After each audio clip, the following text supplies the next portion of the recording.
Everybody, welcome back to Contest Prep University. Joe Klemczewski and Adam Atkinson. We're going to talk about extreme preps. And when you first brought this topic to my attention, Adam, I thought there are most of the time people who are trying to get to an extreme condition. So I definitely want to talk about that. Even people who may genetically have the ability to do that, and you're trying to maximize that. I've also had plenty, and I'm sure you have, just extreme mesomorphs, people who can really, come into a contest and dominate just with their physical size and symmetry, which can look very, very extreme. But on the prep side, I tend to think about extreme weight loss, somebody who is just trying to really lose a lot to get to a particular show, lose with a certain amount of speed. So, trying to cram things in, and then perhaps striving for extreme measures. How low can you go calorically?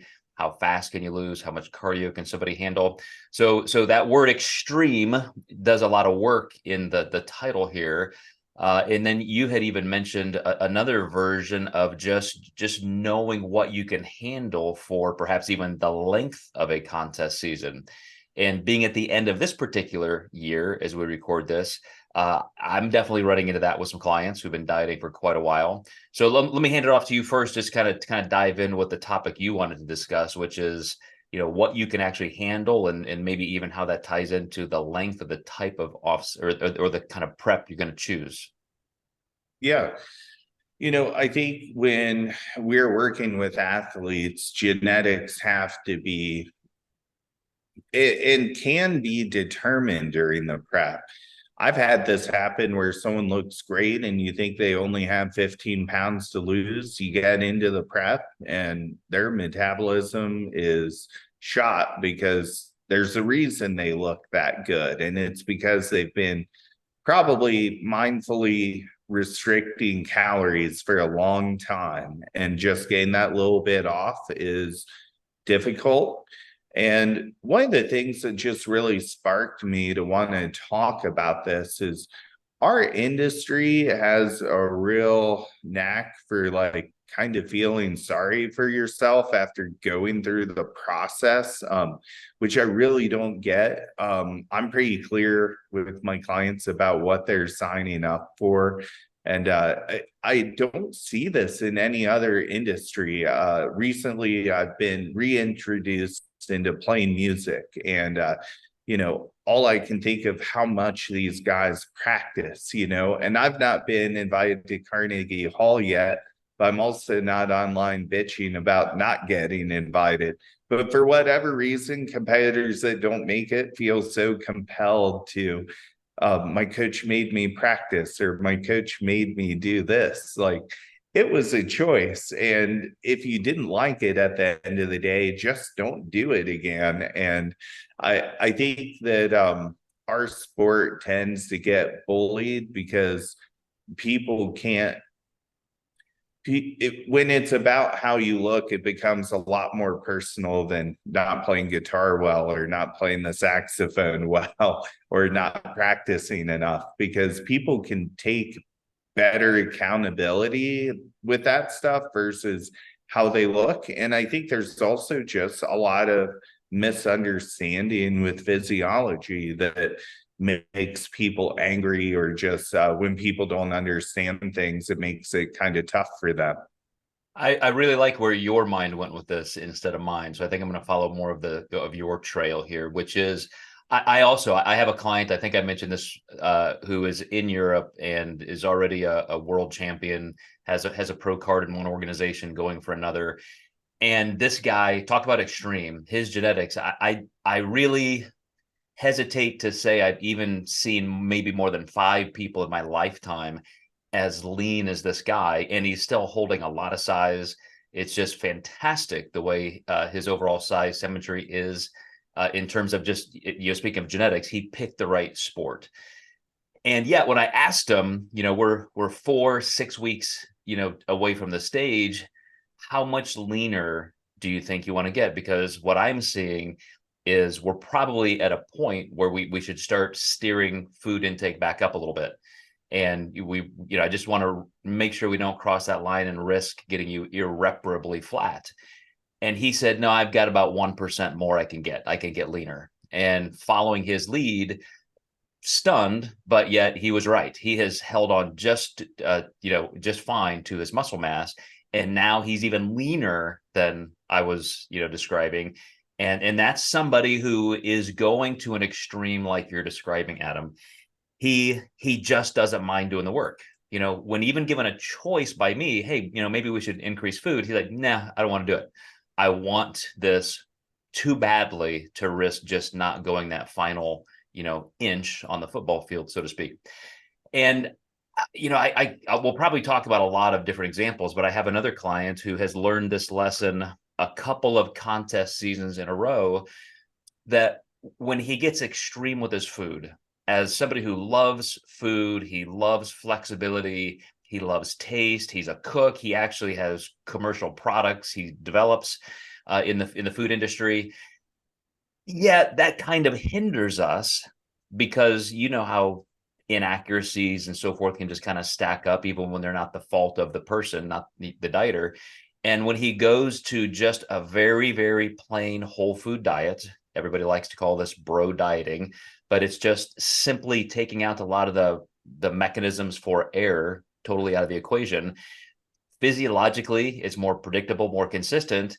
So all of a sudden, he has just crushed. I mean, he has probably in the last month, done better in terms of his physical change than he did the previous 2 months. And it all comes down to being willing to just simply be extreme in the amount of discipline and consistency that you're laying out every day. Yeah, absolutely. It has to be passion filled, and you're not always going to feel like crushing every workout. I think that shouldn't deter people from doing this. There's going to be hard times.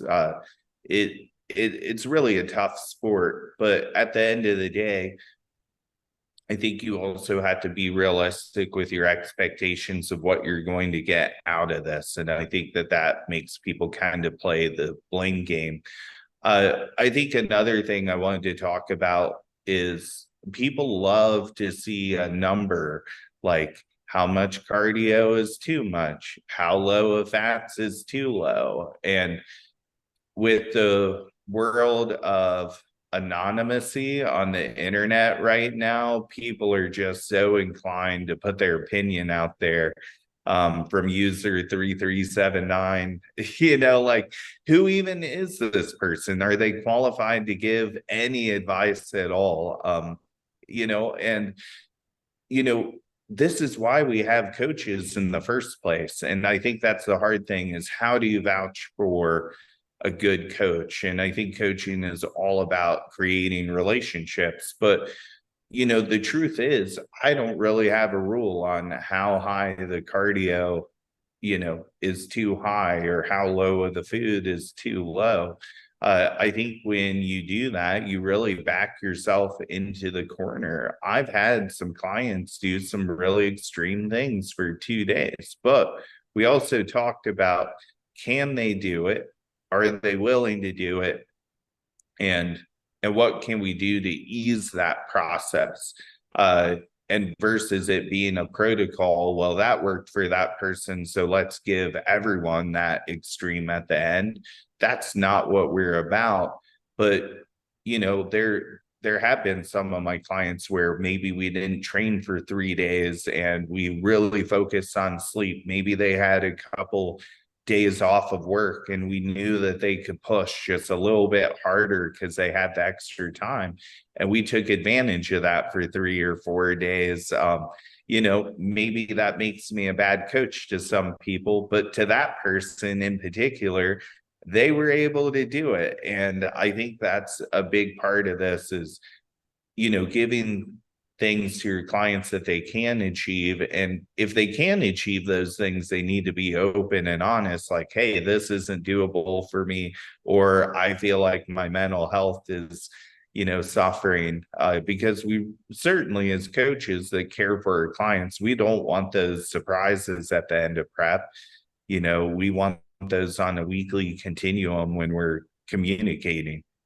Yeah, I like that you had used guitar earlier or music as a way to show, look, like some people, if they're passionate, they don't mind practicing 12 hours a day. Matter of fact, try to get that guitar out of their hand. Like it's in them. The desire is too high. And when I look at performance sport, yeah, I had a background early in football, basketball, and baseball, then really stuck with baseball. And that in itself gives some of those same principles of what somebody's willing to do to make the team, to do well, to get a D1 scholarship, to go pro. But then when you look at real extreme performance sports, something like Olympic level, again, the people who are going to rise to the top are willing to do a lot. Um, I think about the person who is doing 2 or 3 a days. Even in something like high school sport, I have high school athletes that I work with locally once in a while, and you see them doing a practice, then kind of a skill workout, then a strength workout. They may be doing something physically 3 times a day. And I want to bridge that gap a little bit just to some of my general population clients to show how that mindset can transfer back and forth. I often talk about the novelty that makes it a little easier for people. Give me somebody who's brand new, who has never really dieted that aggressively, who has this big transformative goal, or on the competitive side, somebody who's getting ready for their first contest, and they just seem to be willing to hit some of these extremes a little bit harder. If you tell them this is what it takes, they believe you, and they just simply have a higher aptitude to do that. Sometimes we even have to pull them back, like, wait, hey, I think you're getting a little too close to being obsessive about this. But some of us who have been in the game long enough, we kind of forget how much it really, really takes. And I hate using words like suffering, but there is a there is a sacrifice to it. And every time I think about the ultimate look, once you're on a stage with 10 or 20 or 40 people in your class, all vying for that same single number one position, and you've got genetics on the line, you have to assume every single one of those people are giving it their best shot, their lifetime absolute best. And if you're taking your foot off the gas at all, I just don't think you're going to make it. I don't think many people do. And even those people who have just completely given it everything they've got, still, because of just genetics and the subjectivity of the sport, it's not always going to go your way. Yeah, I agree. This is really a balance of genetics and hard work. And unfortunately, some people have a better genetic bank account, where they might be able to get some cheat meals or some expenditures, or have some meals that someone else can't have. But on the other hand, somebody maybe with not as great genetics, with maybe slightly better determination than that person, might be able to beat them. Now, if they get beat, that person with the great genetics might stop putting their foot off the gas anymore, and then they beat them at the next show.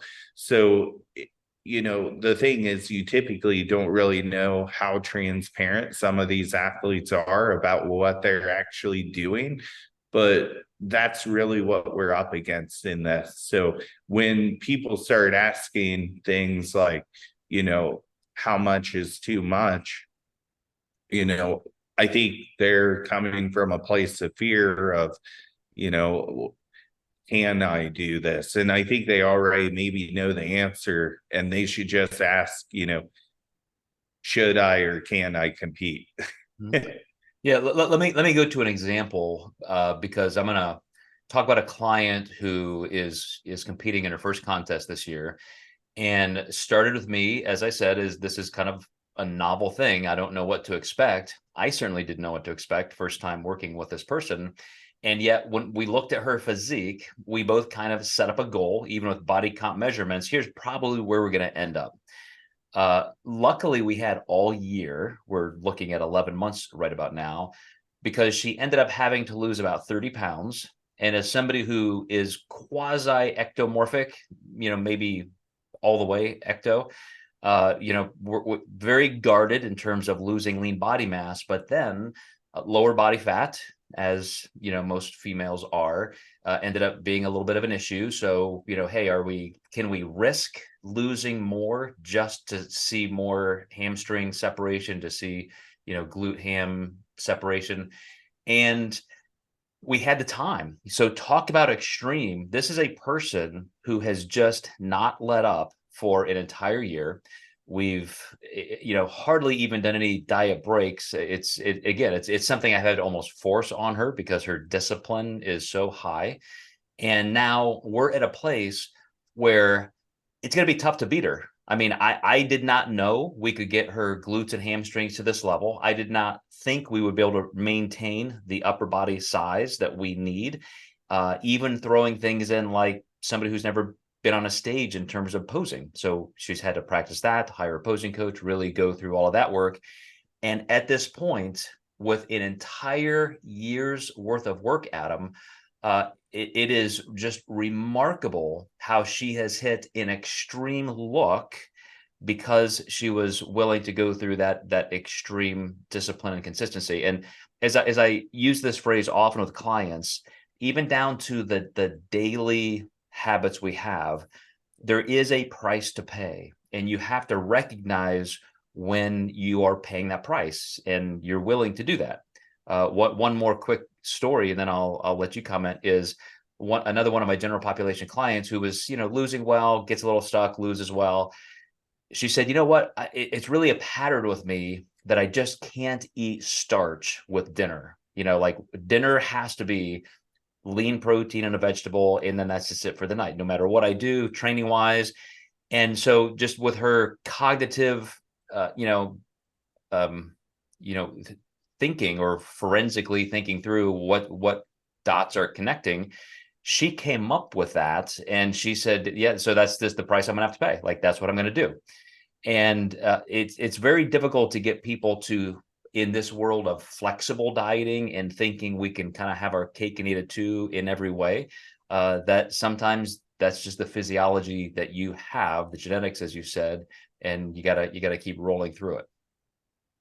Yeah, and you might have to work harder to, maintain some of that leanness if you are more endomorphic than others. And then that might make a sacrifice for how much tissue you can gain if you need to do that in the off season. So to me, this complex game is what makes it fun. I think also, unfortunately, having people confused about the process or what is right and wrong is what kind of takes the fun out of it, So let's finish by talking about how you get there, how you get that extreme look, how you maintain the extreme discipline. And I think all the way back to, gosh, maybe the early 90s, when I and most of the industry was still in the throes of just that 80s culture of, do an hour of fasted cardio every morning and diet super, super, super hard, and then have one cheat meal a week. It was such a template kind of program.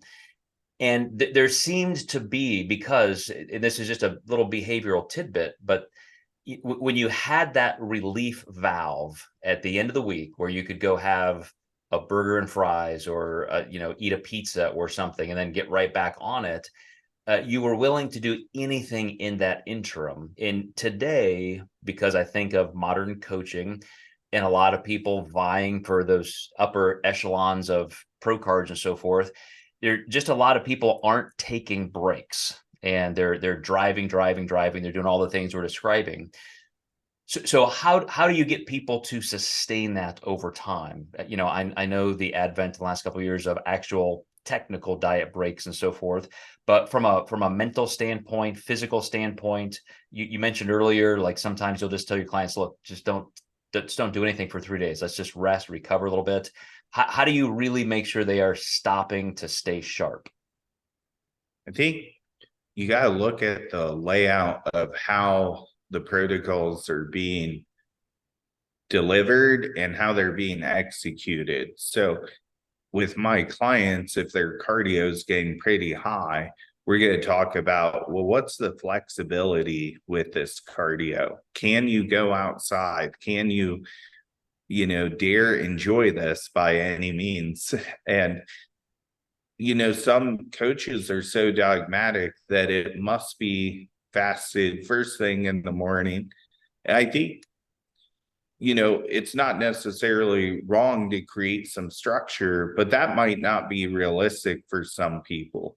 And some people may need to do 2 trips to the gym to do that cardio because maybe they don't live in the best neighborhood to go outside and immediately get that cardio in.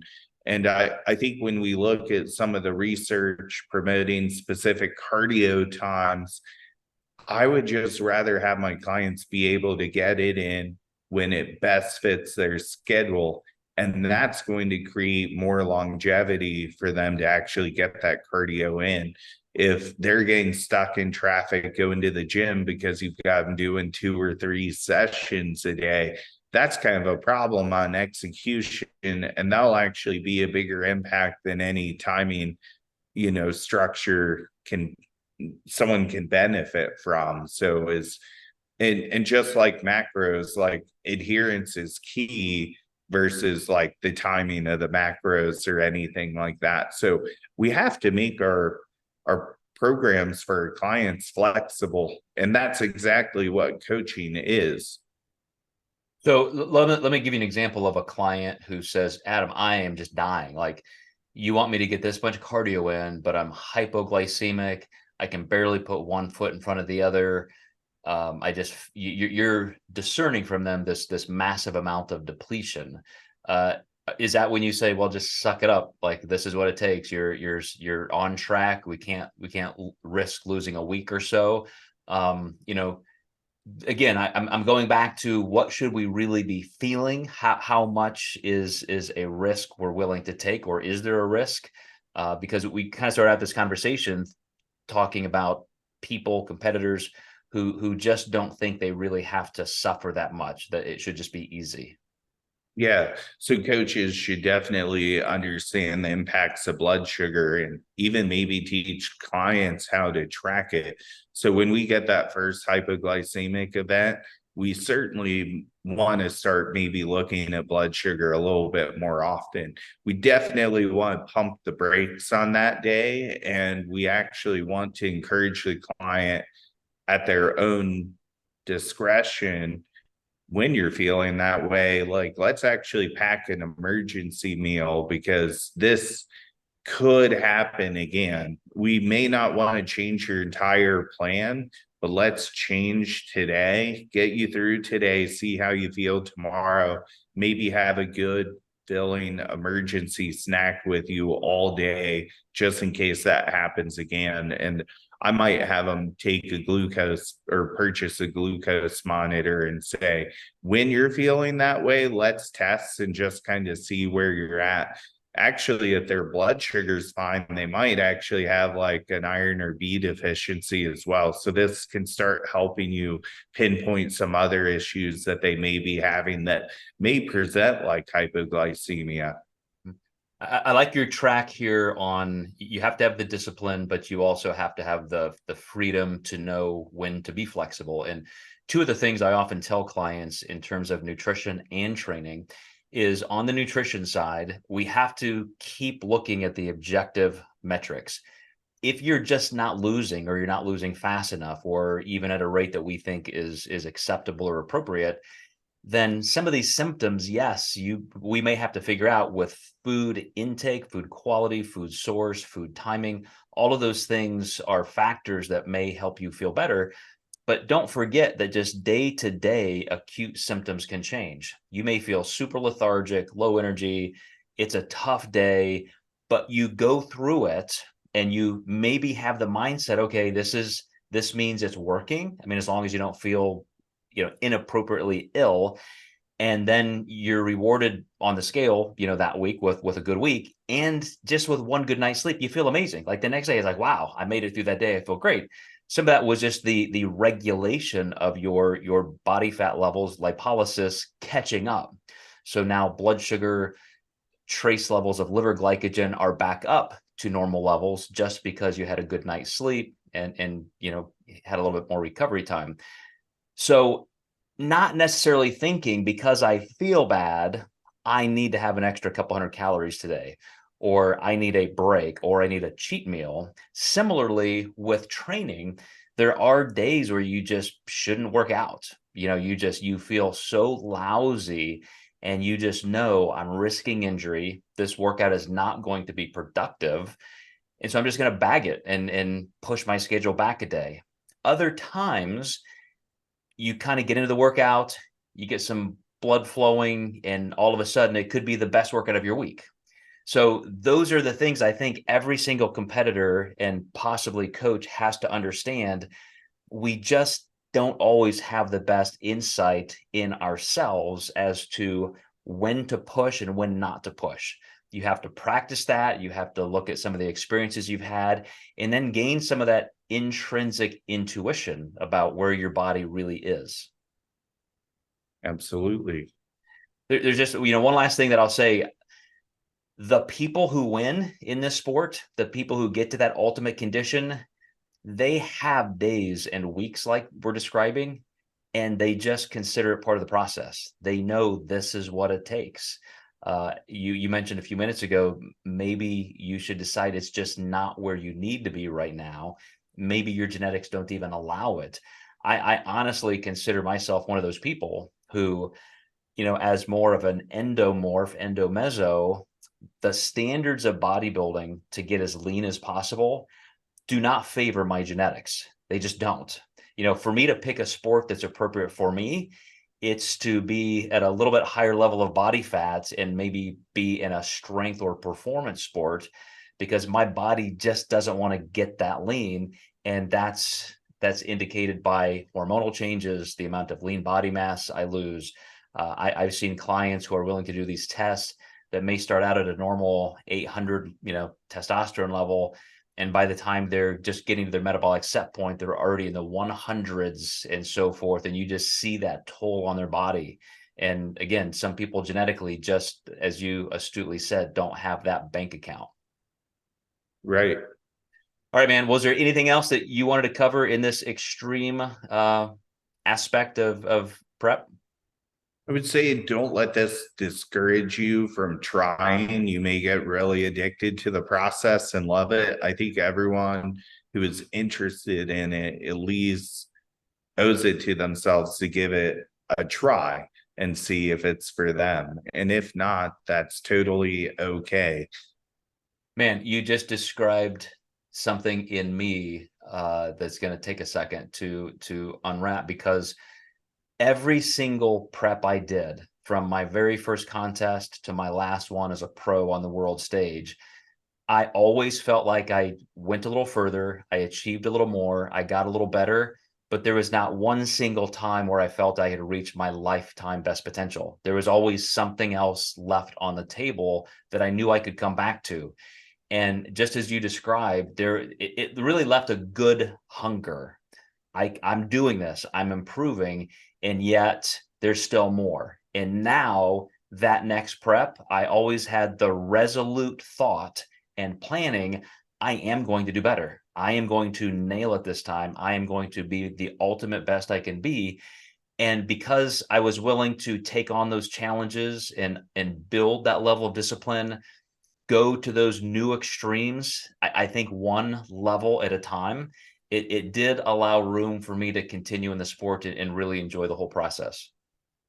Yeah, same for myself. Everything was progressive and each year got better, and each year I learned more that made me better. Yep. And that's why we're here, trying to help everybody do that. So thanks, Adam. Appreciate that. And we will see you guys next time in Contest Prep University.